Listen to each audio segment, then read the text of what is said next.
Undercover in the Don's house. My first night as the Don's assistant, I'm led into the study of the Colonia estate. I'm an FBI agent, and my mission inside these walls boils down to one thing: to get my hands on the drug ledgers personally signed by Don Leonazzo, along with the family's internal hit orders. What's your take on the FBI? They're the enemy. All they do is get in the way of family business. You know how to launder money? I shook my head slightly. Even though this was a basic skill for any mole, I'd come up through the tactical division, and this kind of thing had always given me a headache during training. How are you with a gun, then? Show me. I'm clumsy with my hands. I'm not skilled at this sort of thing. The sheep need shearing. I'm sorry, what? I froze. Leonazzo actually knew the counterside we moles used among ourselves? Seeing my reaction, the tension in his expression eased considerably. All right. Maria will show you around. Remember one thing, in this family, you reach too far, you lose the hand. By the time I walked out of the study, my back was already soaked through with sweat. Before you, 3 other people came in to be the 4th assistant. They all died. A chill ran down my spine, and only one thought remained in my mind. I have to survive this. How did they die? The first had been a server working at one of the casinos. Because he was sharp and capable, the Don had him start helping with paperwork. Then he pushed his luck. He told the Don to cut the whole inner circle loose. He pointed a gun at his own head to force the Don's hand. The gun accidentally go off, letting him kill himself. The second had been sent by the Mexican Federal Police. Showed up with some strange drug formulas, pitching himself as the guy who could help the family upgrade its production. He didn't even finish the pitch. The Don clocked that his cook was way too polished for a civilian, made him for a mole on the spot, and had him executed. The third had been a lounge singer at a bar. Her voice truly was one of a kind, and the Don had her perform at his banquet. But once, at a dinner party, she carelessly hummed the line, "The sheep need shearing." The U hasn't been penned yet. The two of them exchanged an excited glance the moment the words left their mouths. Afterwards, she recommended that man to the Don, saying he had great talent and could help the family monopolize the Midwest casino business. The Don quickly discovered this was countersight moles used to identify one another, and using the pretext that the two had conspired them together over the casino business, had them locked in the interrogation cell and tortured to death. Hearing all this from Maria, a faint dread settled deep in my chest. Here. As long as you stay in line and just do your job, you'll survive. I was assigned to a temporary room on the western side of the estate. My daily duties included organizing paperwork, brewing coffee for the Don, running errands and delivering messages, and passing word between the various circle. The first the next morning, who looked to be to 3 around 40, the only man among the assistants. His presence carried noticeably the formidably more weight than the other two. You're the new one, huh? Reconcile this ledger. If it doesn't balance, you can see yourself out. Tommy. You're having someone who can't even hold a legible speth reconcile accounts? Wouldn't be trying to win her over this way, would you? Caroline spoke with her chin lifted high, not sparing a glance of respect for anyone. Don't be nervous. Learn the rules first. Around here, keeping your head down outlasts being clever. Thinking about those 3, are you? Gina didn't respond. My face changed instantly. So whatever you do, don't be like them. Just keep quiet, serve tea, run errands. This position of the Don's assistant isn't something just anyone gets to hold. Once the 3 of them finished giving me instructions, they each went about their own business. Maria took me around to familiarize me with the work, quietly filling me in as we walked. Those 3 are the Don's assistants, and he's in charge of all the working for him here for quite some time. Tommy else thinks fairly, as he manages every financial transaction the family makes, and the money that's passed through his hands has bought entire islands. Everyone considers him the natural choice for personal assistance. Caroline was sent here as an allied representative by the Corione family up in North Chicago. She's been here the shortest amount of time, but she's arrogant, relying on the Corione family standing behind her. Try not to cross her if you can help it. Of the 3 assistants, the one the Don that trusts most is Gina.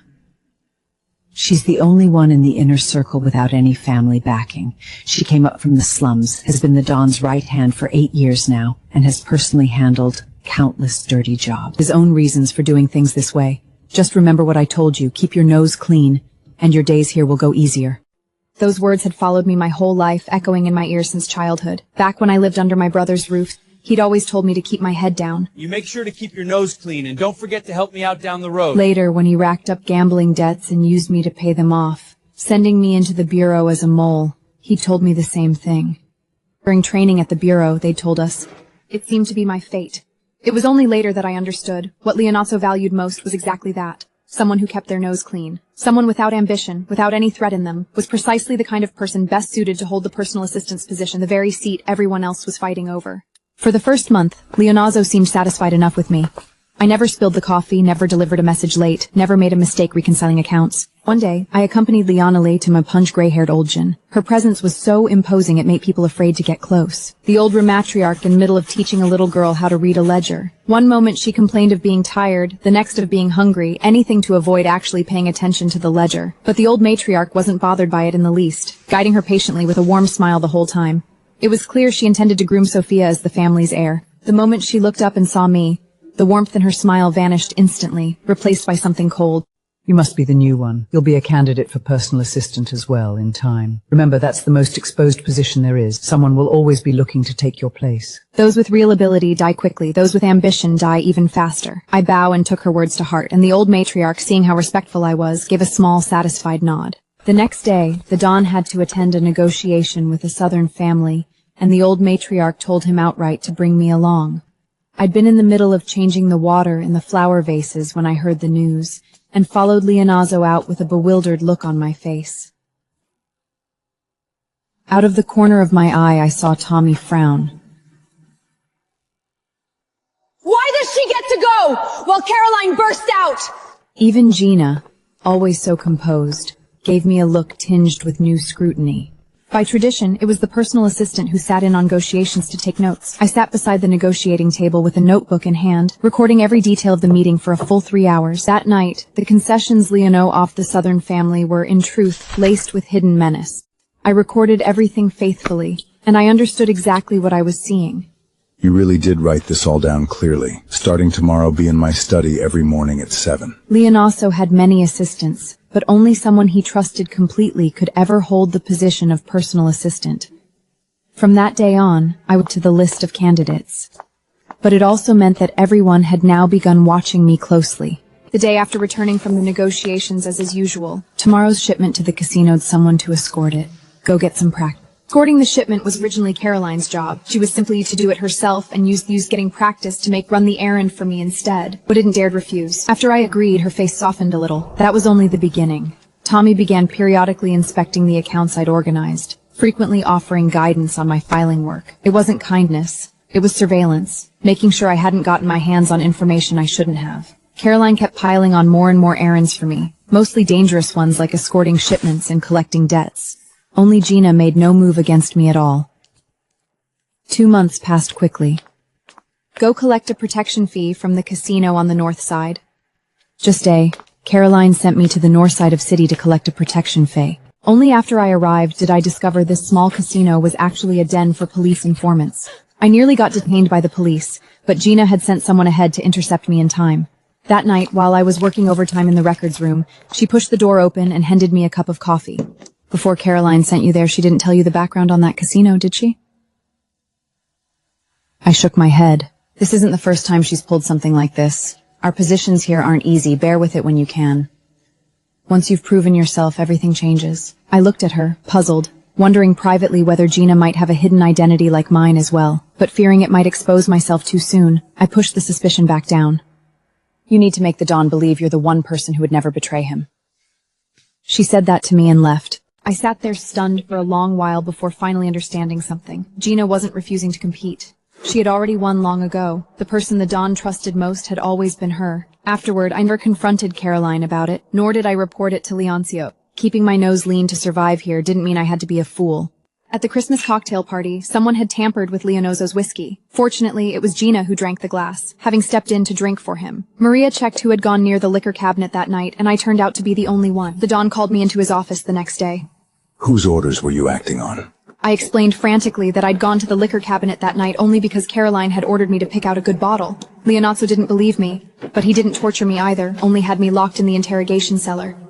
Every server working that night was tortured by Leonazzo's men. One of them finally broke under it and confessed. Was the vent of finding the ceremony between Luna and Corlegno in the chambers of Pinton for tort in the name of the Colonia family's collateral bloodline so as to establish his own authority within the family. Leonazzo gave him a quick death and promised to look after his family. Don, I've never even met this server. I don't know what he's talking about. I have no idea what drug he's referring to. Just then, the old matriarch walked into the interrogation cell. This has nothing to do with Tommy. He was by my side the entire night. Leonazzo's cold, dark gaze swept over Caroline, who had been standing off to the side enjoying the spectacle until that very moment, and she suddenly shivered. Stop! This has nothing to do with me! I don't know anything! Soon after, Maria brought in the procurement records for that patch of liquor. Not a single dollar of family funds had gone towards that liquor at all. Every bottle of it had been shipped over by Caroline from the Corioni family. Leonazio couldn't hold back and struck Caroline across the face. Your Corson family really did send me quite a gift. Starting tomorrow, Caroline's division as his assistant is revoked. Lock her in the icing chamber and keep her under close SWAT. As for the Corleone, keep stable there for now. If you're going to be allies, then act like allies. Their word. I was released that very same day, while Caroline was beaten and crippled before being locked away in the isolation chamber. The next day, I went to check the surveillance footage from that night, and sure enough, the server had met with Tommy right in front of the line cabinet. But within just a few days, that footage vanished, wiped completely clean. Gina was the one who oversaw the surveillance system.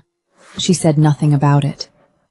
Over the following week, Tommy worked late into the early hours of the morning in the finance office, night after night. The next morning, I pushed open the door to Leonizzo's study at 7 o'clock sharp, just as usual. There were faint dark circles beneath his eyes, and his movements as he flipped through his papers were half a beat slower than usual. Dawn, didn't you sleep well last night? Yeah, I had a bit of a headache last night. Make my next coffee a little stronger. I went to the kitchenette to brew a fresh pot, and found Maria there changing the water in a vase. Have things been busy lately? I noticed the lights in the finance office were still on until 4 in the morning last night. Tommy never used to work that late. Maybe he's catching up on the quarterly accounts. At first I didn't think much of it, since the accounting work really had been busy lately.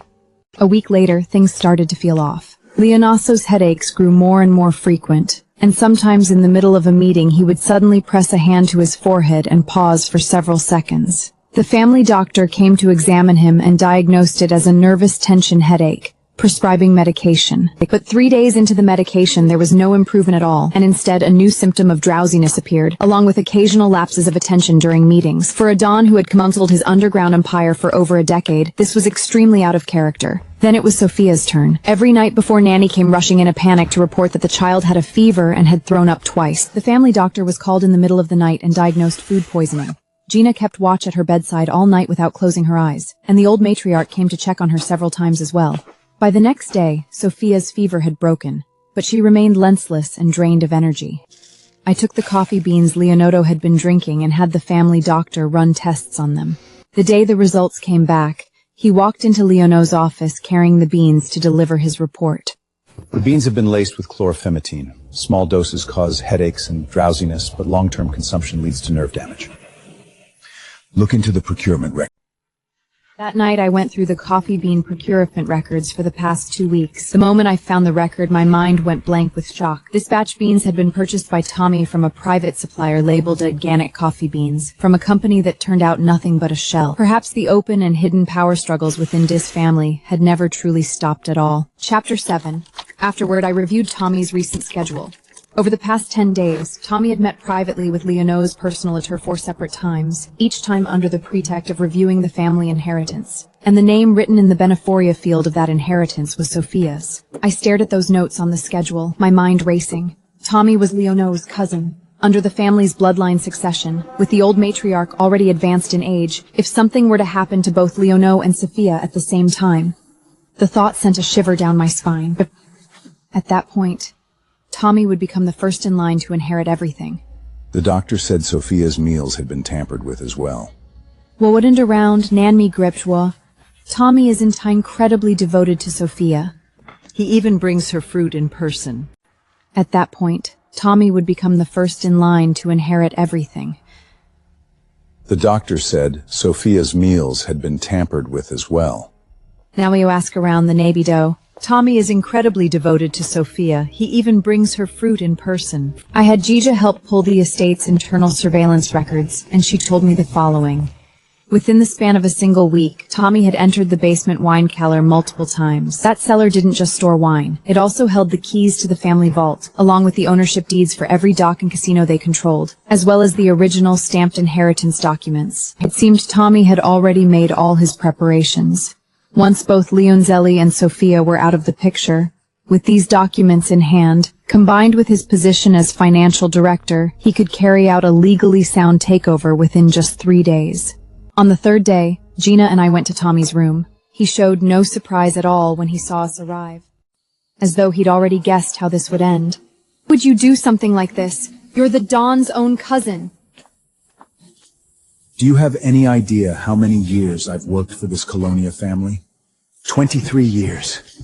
When I first arrived, you were still just a beggar out of the slums. I've kept this family's books for 23 years, laundered their money for 23 years, sold my life away for them for 23 years. And then what? Leonazzo wants to leave everything to a little kid who can't do anything. Once we're old and dead, who's supposed to run this family? She's just a little girl. She'll be picked apart until there's nothing left of her. I'm doing this for the good of this family. You're doing this to secure your own future. It's the same thing!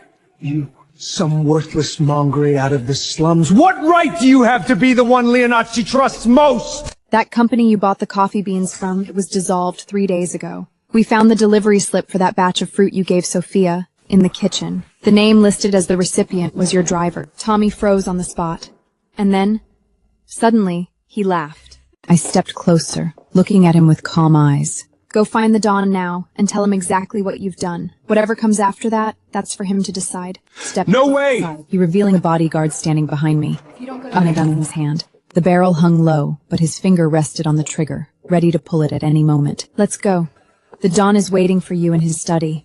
He's even had coffee prepared for you tonight. Tommy walked out of his room with his head bowed, heading toward Leonazzo's study. I closed his bedroom door behind him and made my own way toward the study. By the time I arrived, Tommy was already kneeling on the carpet. Leonazzo sat on the sofa, a steaming cup of coffee set out in front of him. He glanced up at Gina and me for a moment, then lowered his gaze back to Tommy, kneeling on the floor. The firelight from the hearth fell across his face, casting a deep shadow. Tommy, go ahead. Drink the coffee. Tommy slowly raised his head, and only then did I see that his face was already streaked with tears and a kind of resigned calm.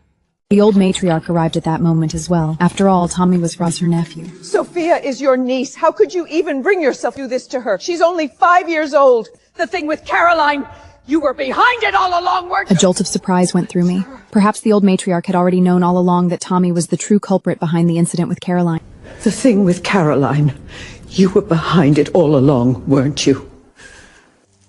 Leonazzo didn't kill Tommy. He only placed him under house arrest, confined for the rest of his life to the family's old estate. A few days later, Maria told Gina and me that Leonazzo had brought in a new assistant. Leonilo didn't kill Tommy.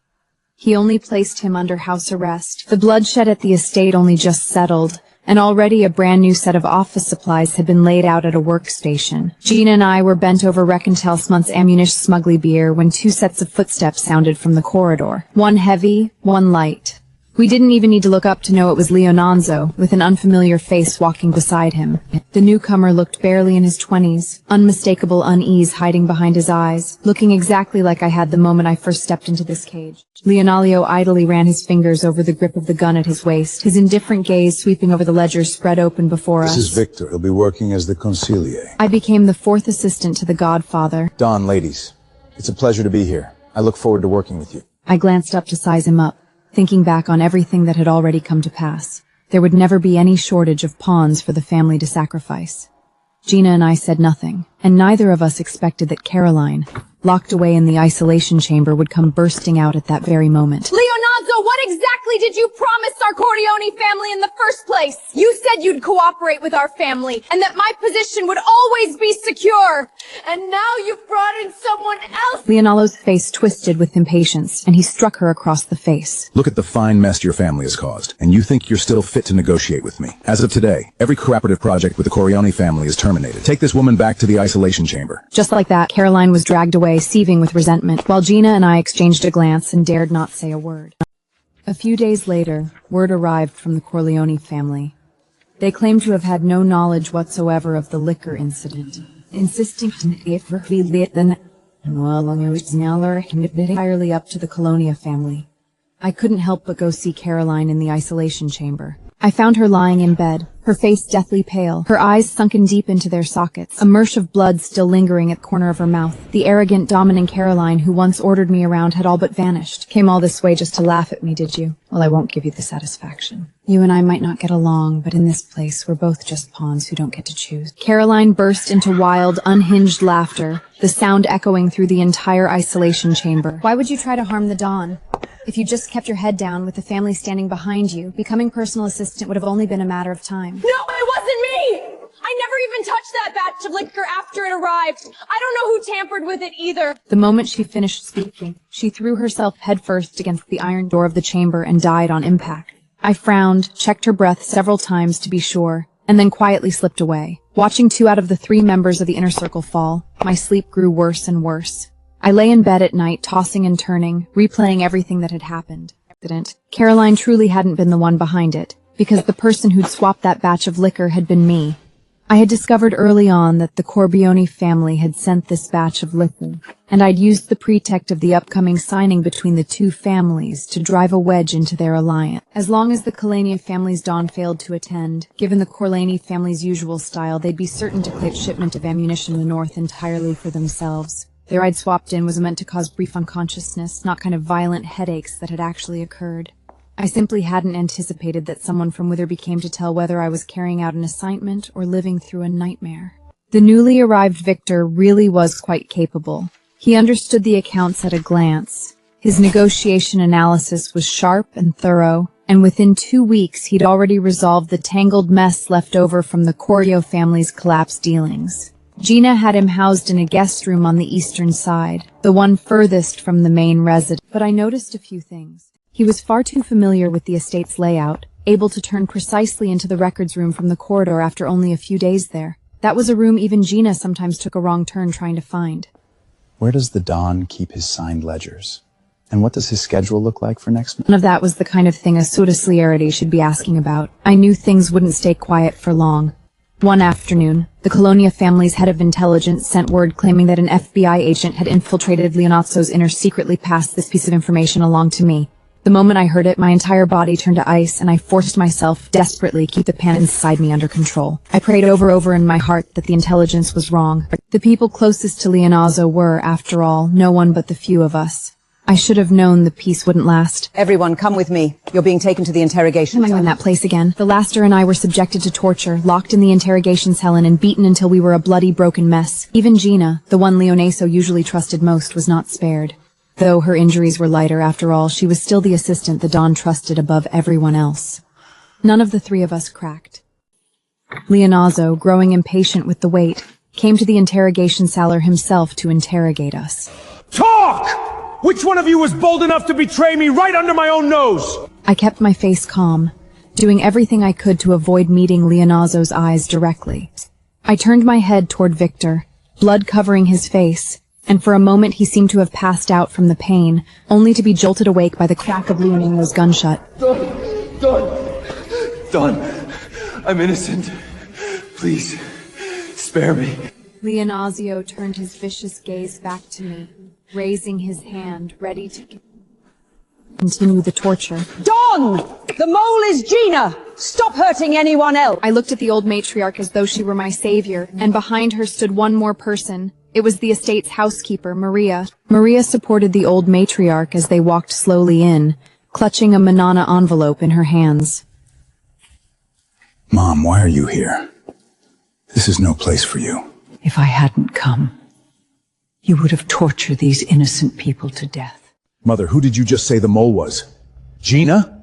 That's impossible. She's been by my side longer than anyone. The old matriarch raised a hand, and Maria stepped forward at once, placing the envelope into Leonio's hands. Matriarch's orders, I installed a listening device in Gina's room. It's been there for 2 years.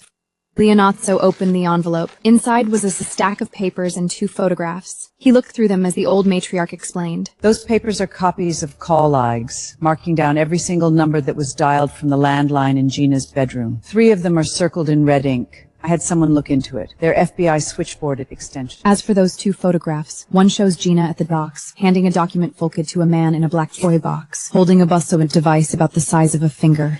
Shock spread across my face, so my earlier suspicions had been correct after all. She had spent 8 silent years, and at Liazo's side, she must have already known who I really was, which was why she'd looked out for me at every turn. Once Leonazzo finished going through all the materials, he raised his head and narrowed his eyes at Gina. Gina leaned against the wall, the blood at the corner of her mouth still coating her forehead. She saw those materials. Her pupils contracted slightly, just barely, the kind of release a person feels when their final hidden card has finally been turned over.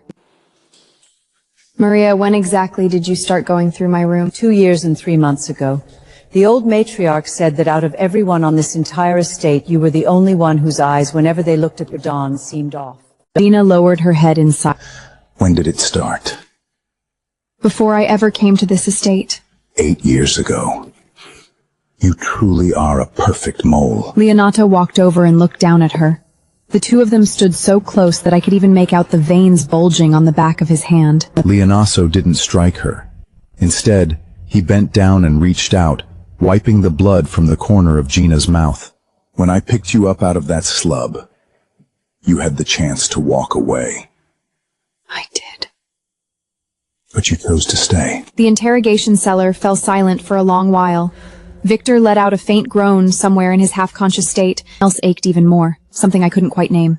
Looking into Gina's blank, distant eyes, I suddenly certain that she'd wanted to leave long, long ago. After 8 years deep undercover, every single night was spent doubting whether tomorrow would ever come. If it hadn't been for what happened to Isabella back then, this position never would have gone to you at all. Gina offered no defense of any kind, and she never gave me up either. Sorry for dragging you into this. Watch yourself around Leonzo. He's not someone easily handled. Maria and her men took her away to be executed. And so all 3 of the Don's assistants who had been here when I first arrived were now gone. I was the last one left, the least important of them all, and I had survived this long simply by keeping my nose clean. When the old matriarch came to check on my injuries, I still couldn't help but ask, that day, who exactly was the Isabella the Don mentioned? She was the Don's personal assistant before Gina, someone who'd been by his side since childhood. After Gina arrived, Isabella was kidnapped and killed by a rival of the Colonia family during a job. I'm afraid the incident had something to do with that. The old matriarch gave no answer, only lowered her head and began applying medicine to my hand. Does it still hurt? It's much better now. Even if it hurts, you'll bear it. Being personal assistant means enduring exactly this kind of thing. Leonazio came to check on me several times as well. He asked me, Can you take over the work the previous assistants used to handle? whose work? All of it. I can. With that, Leonzio turned and started toward the door. Halfway there, he stopped, without turning back. As for what happened with Gina, treat it as though it never happened. If anyone ever asks about it in the future, you know how to answer. I gripped the wound medicine he'd brought me tightly in my hand, where quietly it had taken me 10 months, but I had finally secured a place in the inner circle. Not long after I received intelligence that the Colonia family's drug legs were being kept in the old matriarch's bedroom. I moved quickly, and soon found that ledger tucked inside the wardrobe in the old matriarch's bedroom. This operation went far too smoothly. So smoothly it left me uneasy. A few days later, an anonymous letter appeared on Leonozzo's desk. It read, Victor has recently been going through the old matriarch's private belongings. I had written that letter myself, anonymously. I had already suspected him for some time, and had reached out to my informants to look into Victor's background. It read, Victor has recently been going through the old matriarch's private belongings. I had written that letter myself, anonymously. I had already suspected him for some time, and had reached out to my informants to look into Victor's background. His resume says he studied at Chicago University of Finance. We checked, and yes, that person exists, but the enrollment year doesn't line up. Based on the information you gave us, our assessment is that he was sent here by the Hutton family. Since he was also a mole for a rival crime family, there was no harm in letting the blame fall on him. After all, one less criminal in these families was no bad thing. Afterward, Victor was executed by Leonalo's own people fall one after another right in front of me and felt no satisfaction of success, only a growing threat of fear. There were things I hadn't done myself, and yet I kept being pushed forward deeper and deeper into all of it. One night, sitting alone in the chapel, a suspicion slowly began forming in my mind, and the instant it clicked into place, a chill ran down my back. Footsteps approached. The sheep need shearing. The U hasn't been penned yet. The old matriarch said, smiling. I never expected that the old matriarch who'd stayed so composed this entire time actually knew who I really was. You're clever. You remembered what I said. I want an answer. Only one? What really happened with the liquor at Christmas? Didn't Gina already tip you off about that? I don't understand. Why would the don't tell me he already knew what Tommy was doing all along?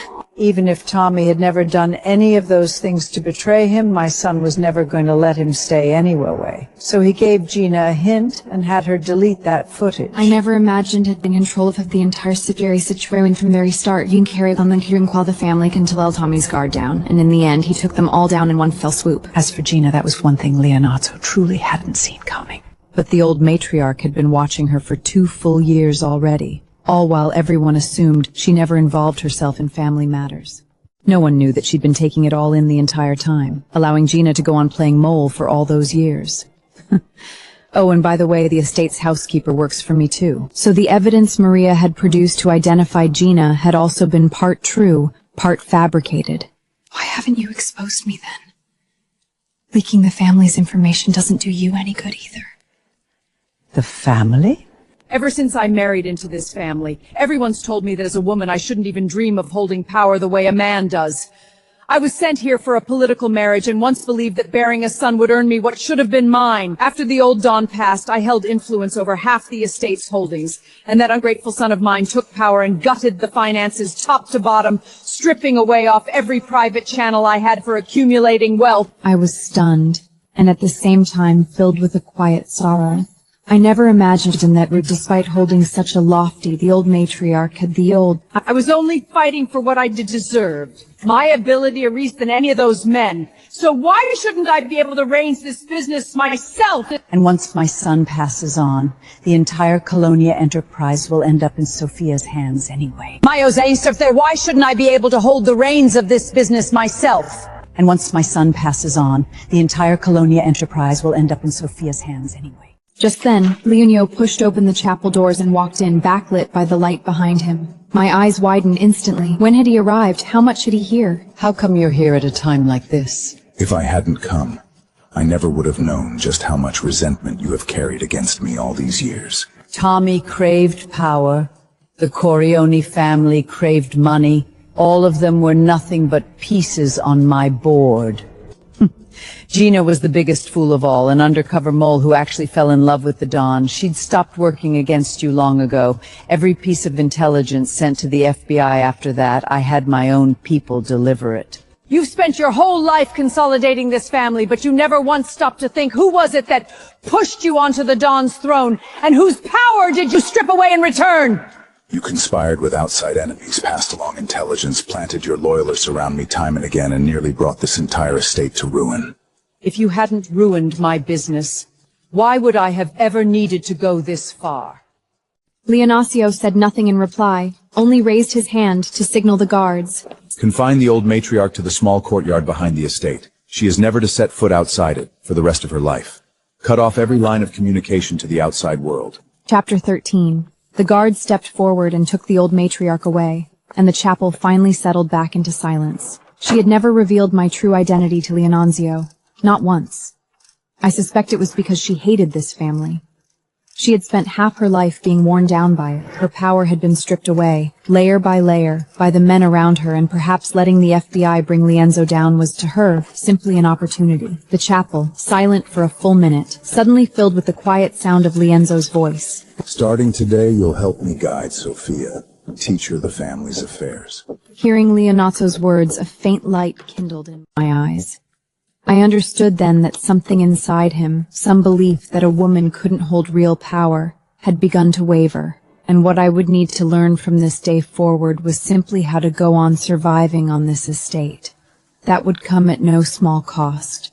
My cost was this, that I could never, ever forget the duty I still carried. I realized that though I had survived, I had also become part of this world. But I was still a federal agent, and a federal agent could never forget her duty. It was a dangerous game, but I had made my choice. I would continue to be the fourth assistant. I would continue to be a federal agent, and I would never forget who I truly was.